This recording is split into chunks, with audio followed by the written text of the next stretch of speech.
Price the Lord, ஹல்லேலூயா. கிறிஸ்துவுக்குள் பிரியமானவர்களே, இந்த அருமையான காலை வேளையிலும் தேவ சமூகத்துக்கு வந்த உங்கள் ஒவ்வொருவரையும் இயேசுவின் நேற்ற நாமத்தினாலே அன்பின் வாழ்த்துக்கள். இந்த நாளிலும் ஏசாயா 50ஆம் அதிகாரம் 7ஆம் வசனத்தை அடியேன் வாசிக்கிறேன். கர்த்தராகிய ஆண்டவர் எனக்கு துணை செய்கிறார், ஆகையால் நான் வெட்கப்படேன். ஆமென், ஹல்லேலூயா. தேவனாகிய இரட்சகர் உங்களுக்கு துணையா இருக்கிறார். எந்த சூழ்நிலையும் அவர் உங்களை வெட்கப்படுத்த மாட்டார். அதுதான் இந்த வேத வசனம் சொல்லுகிறது. நீங்கள் ஒருவேளை இந்த வேளையில நான் வெட்கப்பட்ட சூழ்நிலை இருக்கிற ஆண்டவரே, எனக்கு என்னமோ மனசு கவலையா இருக்கு, என் கூட யாரும் இல்லாதது போல தோணுகிறது, ஆண்டவரே எனக்காக யார் இருக்கிறா என்று ஒருவேளை புலம்பிக் கொண்டிருந்தீங்கன்னா, என் ரட்சகர் உங்களோடு இருக்கிறார் என்பதை நீங்க மறந்துடாதீங்க. ஏன் நமக்கு அப்படிப்பட்ட ஒரு ஃபீலிங்ஸ் வருது அப்படின்னா, நம்ம மனுஷர்களை நோக்கி அதிகமா பார்க்க ஆரம்பிச்சிட்டோம், மனுஷர் முகத்தை தேட ஆரம்பிச்சிட்டோம். அவங்க எனக்கு துணையா இருப்பாங்க, இவங்க மூலமா எனக்கு பெரிய உயர்வு வரும், இல்ல பெரிய ஆசீர்வாதம் வரும், இவங்க என்னை தூக்கி விடுவாங்க, இந்த பிரச்சனையிலிருந்து என்னை காப்பாற்றி விட்டுருவாங்க, எனக்கு பண தேவைகளை இவங்க மூலமா சந்திக்கப்படும் அப்படின்னு ஒரு விஷயத்துலையும் நம்ம மற்றவங்களை டிபெண்ட் பண்ணும்போது தான் மனுஷன் இல்லையா, என்னைக்கா இருந்தாலும் நாசில சுவாசம் உள்ள மனுஷர்களை நம்ப வேண்டான்னு வேதம் சொல்லுகிறது இல்லையா. அப்பேற்பட்ட மனுஷர்களை நம்ம நம்பி போகும்போது அவங்க நமக்கு துணையாகவும் இருக்க மாட்டாங்க, நம்மளோடு கூட பயணிக்கவும் மாட்டாங்க. ஆனால் உண்மையாய் சொல்லப்போனால் எப்பேற்பட்ட சூழ்நிலையாக இருந்தாலும் உங்களுக்கு துணை செய்கிறவர் ஒருவர் உண்டு என்றால் அவர் கர்த்தராகிய ஆண்டவர். அதுதான் இந்த வேதத்தில் வாசிக்கிறோம். கர்த்தராகிய ஆண்டவர் உங்களுக்கு துணை செய்கிறார். உங்களுக்கு துணை செய்கிறவர் மாத்திரமல்ல, அவர் நீங்கள் வெட்கப்பட்டு போகாதபடிக்கும் அவர் பாதுகாத்துக் கொள்வார். நீங்க அவரை நோக்கி மாத்திரம் பாருங்களேன், கண்டிப்பா என் தேவனாகிய கர்த்தர் உங்களோடு கூட இருப்பாருங்க. வேதாகமத்தில் யாக்கோப்பை குறித்து நம்ம கேள்விப்படுகிறோம்.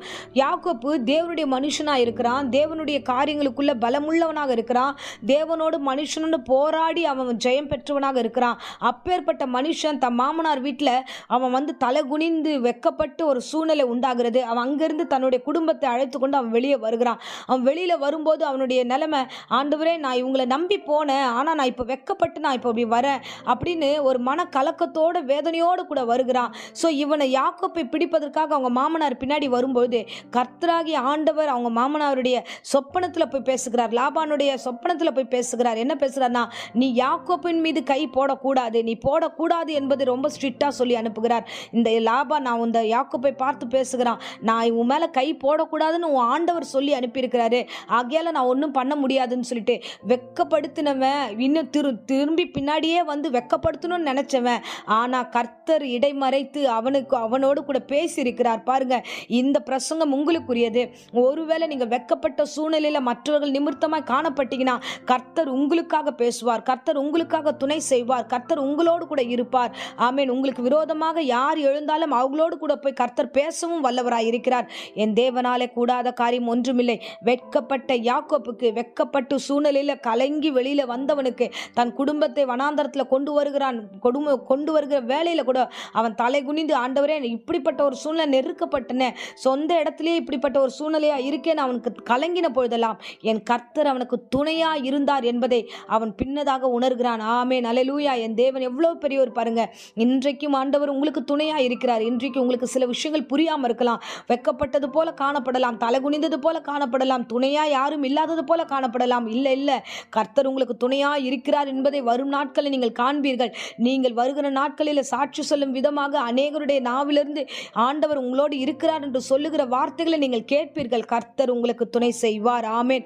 ஒருபொழுதும் அவர் உங்களை கைவிடவே மாட்டார். கர்த்தர் உங்களை நடத்த வல்லவராய் இருக்கிறார். ஆமேன், அல்லேலூயா. அதுதான் அந்த வசனத்தில் தொடர்ந்து வாசிச்சோம் என்றால், நான் வெட்கப்பட்டு போவதில்லை என்று அறிந்திருக்கிறேன், ஆகையால் என் முகத்தை கற்பாரை போல ஆக்கினேன். ஸோ என் முகத்தை நான் தேவனுக்கு முன்பதாக என்னவென்னா பண்ணுங்க, நான் தேவனுக்கு முன்பதாக இருக்கிறேன், கர்த்தர் எனக்கு துணை செய்கிறார், அவர் என்னை நடத்த வல்லவராய் இருக்கிறார் என்று நான் மனதளவில் தீர்மானித்தேன். என் கர்த்தர் ஆசீர்வதித்து என்னை சாட்சியா நடத்துகிறதை இந்த உலகம் காணும் என்ற விசுவாசத்தோடு நான் காத்திருக்கிறேன் என்று இந்த வேளையில் அந்த வேத வசனம் சொல்லுகிறது. அருமையானவர்களே, யாக்கோப்புடைய நிலைமையில யாராகிலும் போராடி கொண்டிருந்தீங்கன்னா இன்றைக்கு கர்த்தர் உங்களுக்கு சொல்லுகிறார், கர்த்தர் உங்களுக்கு துணை செய்கிறார், நீ வெட்கப்பட்டு போவதில்லை. இந்த வசனத்தை கேட்டுட்டு நீங்க சாட்சி சொல்லணும், ஆமா என் ஆண்டவர் எனக்கு துணை செய்கிறார், ஆகையால நான் எந்த இடத்திலும் வெட்கப்பட்டு போக மாட்டேன், கர்த்தர் என்னை வெட்கப்படுத்த விடமாட்டார் என்று விசுவாசித்து தேவ சமூகத்தில் நில்லுங்க. கர்த்தர் உங்களை அப்படியே நடத்தவும் வல்லவராய் இருக்கிறார். ஆமென், அல்லேலூயா. இப்பொழுதும் அடியேன் உங்களுக்காக ஜெபிக்கிறேன். அன்பு ரட்சகா, இந்த அருமையான தருணத்தில் அப்பா, இந்த பிரசங்கத்தை கேட்ட ஒவ்வொரு பிள்ளைகளுடைய ஆண்டவரே வாழ்க்கையிலும் ஒரு பெரிய அற்புதங்களை செய்வீராக. யாக்கோப்பு தன்னுடைய வாழ்க்கையில ஆண்டவரை வெட்கத்தோடு திரும்பினது போல காட்சி இருந்தது. ஆனாலும் ஆண்டவரே வழிமறைத்து ஆண்டவரே அவனுக்காக ஆசீர்வாதத்தை நீர் வைத்திருந்தீர். அவனே உணர்ந்து கொள்ளத்தக்கதாக நீர் அவனோடு துணையா இருக்கிறீர் என்பதை புரிந்து கொள்ளத்தக்கதாக யாக்கோப்புக்கு ஆண்டவரே நீர் மகிமையாய் செய்து செய்தது போல இந்த பிரசங்கத்தை கேட்டவருடைய பிள்ளைகளுடைய வாழ்க்கையிலும் இடைமறைத்து ஆண்டவரே அற்புதங்களை செய்யுங்க, அதிசயங்களை செய்யுங்க ஆண்டவரே. பிள்ளைகளுக்காக நீர் பேசுங்க ஆண்டவரே. நீர் தொடர்ந்து வழி நடத்தும்.